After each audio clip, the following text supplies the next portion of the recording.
It's Wednesday. So because I didn't talk about The Little Prince last week, I'm gonna do chapters 14 through 21. Right? Wait.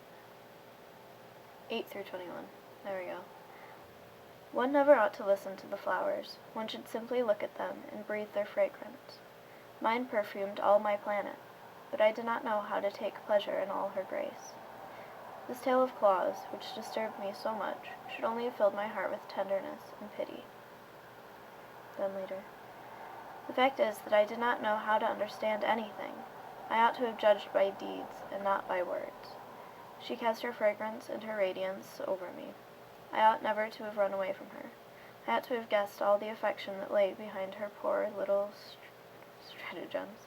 Flowers are so inconsistent, but I was too young to know how to love her. And when the little prince left his planet, the flower said to him, "Well, I must enjoy the presence of 2 or 3 caterpillars if I wish to become acquainted with the butterflies. It is much more difficult to judge oneself than to judge others. If you succeed in judging yourself rightly, then you are indeed a man of true wisdom." Yeah, that was the one who was like a judge that was there by himself, so he didn't have anyone to judge.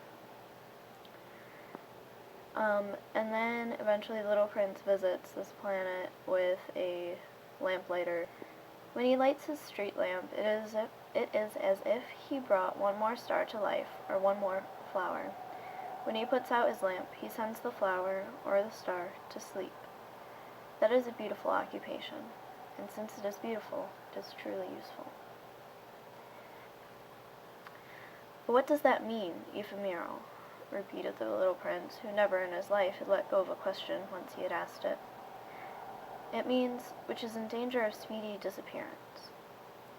Is my flower in danger of speedy disappearance? Certainly it is.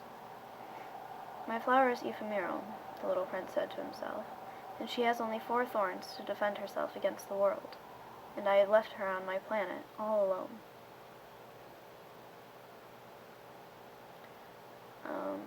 And then the fox talks to the little prince about taming him. "But if you tame me, it will be as if the sun came to shine on my life. I shall know the sound of a step that will be different from all the others. Other steps send me hurrying back underneath the ground. Yours will call me, like music, out of my burrow. And then look, you see the grain fields down yonder? I do not eat bread. Wheat is of no use to me. The wheat fields have nothing to say to me, and that is sad. But you have hair that is the color of gold.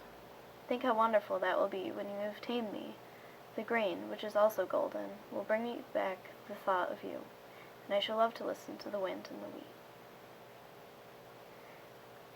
So the little prince tamed the fox, and when the hour of his departure grew near, "Ah," said the fox, "I shall cry."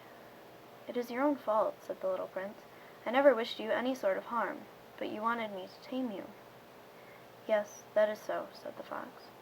"But now you are going to cry," said the little prince. "Yes, that is so," said the fox. "Then it has done you no good at all." "It has done me good," said the fox, "because of the color of the wheat fields." And then he added, "Go and look again at the roses. You will understand now that yours is unique in all the world. Then come back to say goodbye to me, and I will make you a present of a secret." The little prince went away to look again at the roses.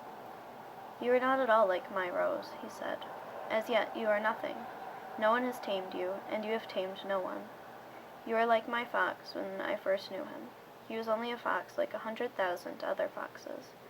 But I have made him my friend, and now he is unique in all the world." And the roses were very much embarrassed. Then when the little prince came back to say goodbye to the fox, "Goodbye," said the fox, "and now here is my secret, a very simple secret. It is only with the heart that one can see rightly. What is essential is invisible to the eye." "What is essential is invisible to the eye," the little prince repeated so that he would be sure to remember. "It is the time you have wasted for your rose that makes your rose so important." "It is the time I have wasted for my rose," said the little prince so that he would be sure to remember. "Men have forgotten this truth," said the fox, but you must not forget it. You become responsible forever for what you have tamed. You are responsible for your rose. I am responsible for my rose, the little prince repeated, so that he would be sure to remember.